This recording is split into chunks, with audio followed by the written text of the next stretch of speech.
friends, my name is Kim. Welcome back to Healing Place Cottage and welcome back to my kitchen. Today we're going to do something a little different. We're going to make a sourdough discard recipe. And I thought that I would just take you along with me because I know a lot of you are making sourdough bread and a lot of you are making using sourdough discard, and I want to take the shame out of using yeast. So I am here to share my bread with you that I make each week. It's a sandwich loaf, and then I just make modifications to it. So the first thing that we're going to do is we're going to put 1/3 of a cup of sugar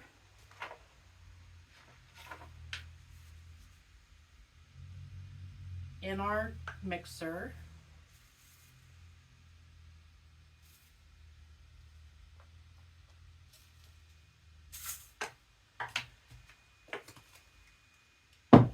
We're going to take a packet of yeast,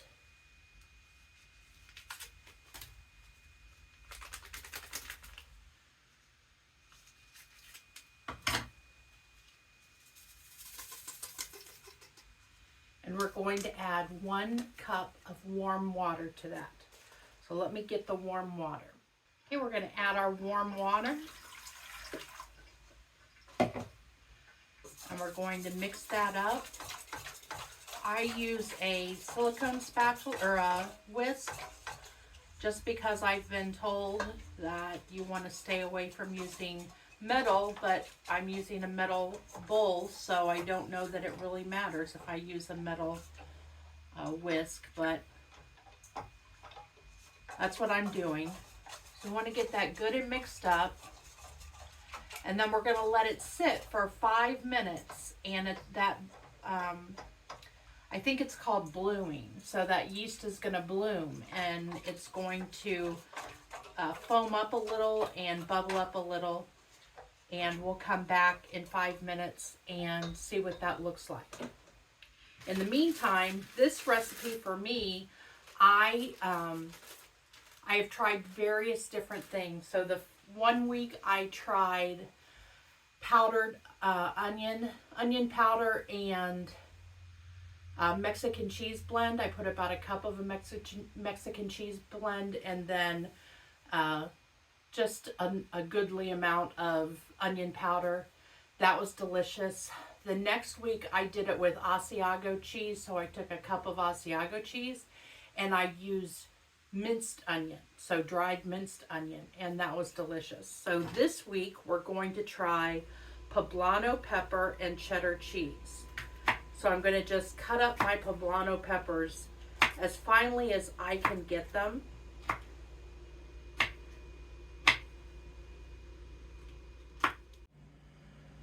This is what it looks like. So now we're going to add our remaining ingredients. So we have the yeast mixture. We're going to add 3 cups of flour, and I use all-purpose unbleached flour. I bought myself this KitchenAid lift mixer. I had the tilt head, and I bought myself the lift mixer for Christmas.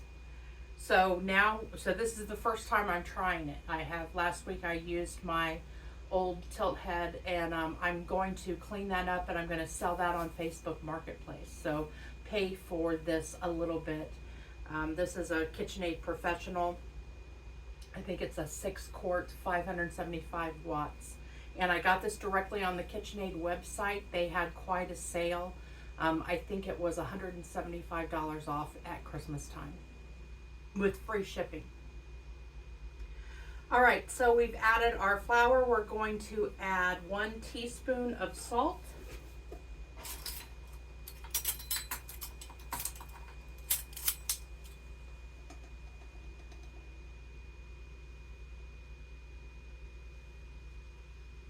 A little bit more than a teaspoon.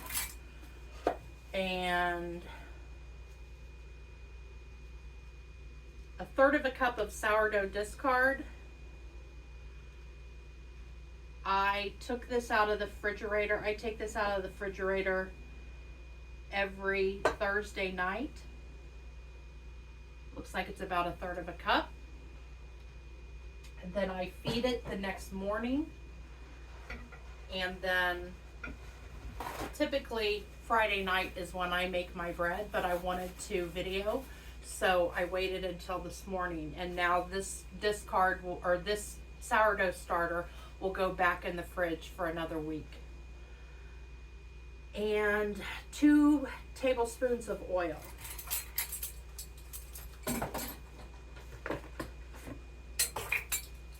And since we are going to make this with peppers and with cheese, we will also add those at this point.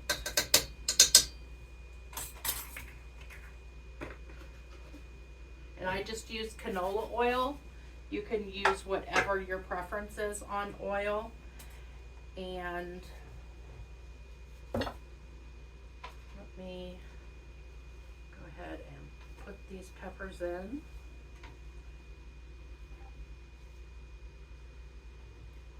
And the reason I wanted to make this is because I see I'm on several Facebook groups for sourdough beginners and sourdough starter folks, and people are some people can be very militant in what they think should happen with sourdough. You should never use yeast. You should never use your discard. You should, all sorts of things. I'm going to go ahead and put a little bit more. I think this is 2 cups in this. And I want it to be just a little over a cup in there. And I think that discourages folks from actually making sourdough. I'm a party of one, and I found that when I make the beautiful artisan loaf of sourdough, that's good for about 1 day. And I can't eat all of that in 1 day, nor should I eat all of that in 1 day. So for me, it's a waste to make that artisan loaf of sourdough unless I'm going to have guests over and I'm making a brunch and that's going to be part of what we have, or we're having a rustic loaf with dinner. But that doesn't happen that frequently. So I loved my starter. I love the taste of sourdough, and I wanted to figure out other ways to be able to use that worked for me.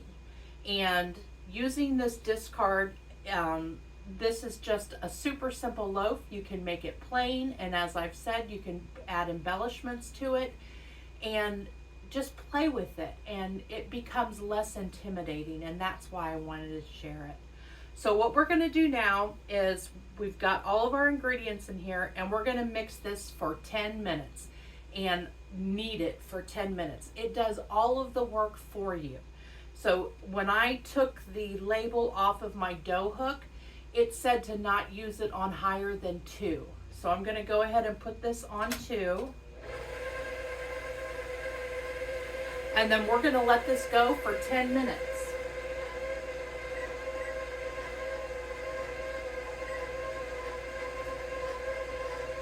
And then we'll come back and do our next step.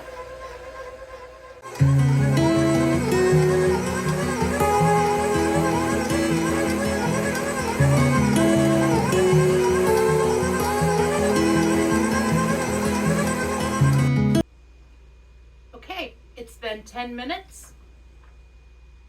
I'm going to go ahead and take this dough out. Well, first we're going to put some oil in our bowl. So the first step is the next step is we're going to let this sit in this bowl for an hour and let it rise.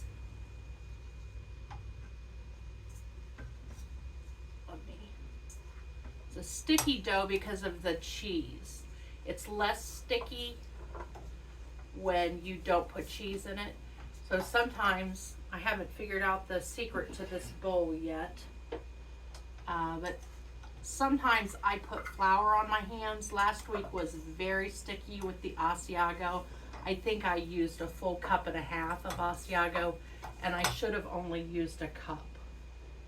Okay, got most of that out, so you can see it's thoroughly mixed, and I just kind of put some tension in it and make a round with it just so that it rises beautifully. And we put that in our bowl, and you cover it with a damp cloth. I don't always use a damp cloth because this bowl is deep enough that it doesn't rise up to the cloth. So we're going to cover it for an hour, and then we'll come back and we'll do the next step, which is to put it in a loaf pan and cover it for another hour and let it rise, and then we'll be ready to bake it. So it's been an hour, and now we're going to put some oil. Actually, I don't think I'll need to add the oil. I think I have enough. You can see it's doubled in size. I actually do need oil because this absorbed the oil, and that's okay. So we just want to put a little bit of oil so we keep it from sticking. And we'll just put that all around the sides and the bottom. Then we're going to take our dough. We're going to shape it in the shape of a log. And then we're going to add it to our pan.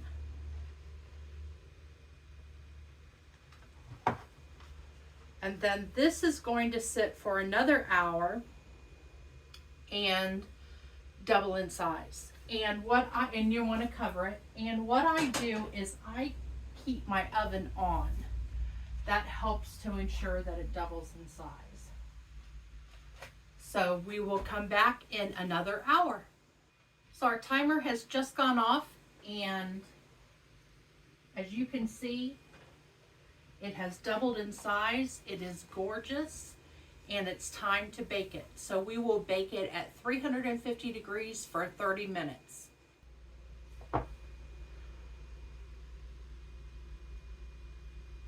So our 30 minutes is up, and our bread has come out, and it is beautiful. It will sit in the pan for 10 minutes to cool, and then I'll remove it from the pan and finish cooling for about an hour before I cut into it. And it's as simple as that, folks. So this is our Poblano Cheddar version of this. As I mentioned, I've made Asiago and minced onion. I'm not sure about sweetbreads because I try to limit my sweets because I am a type 2 diabetic, and I predominantly make diabetic friendly recipes. So I haven't tried any sweets, but you would probably be able to do a cinnamon and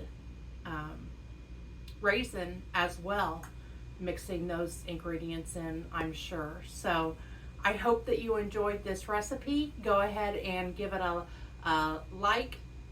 And if you haven't started following me on YouTube, go over to YouTube to HealingPlaceCottage, and I post videos there every Tuesday and Friday.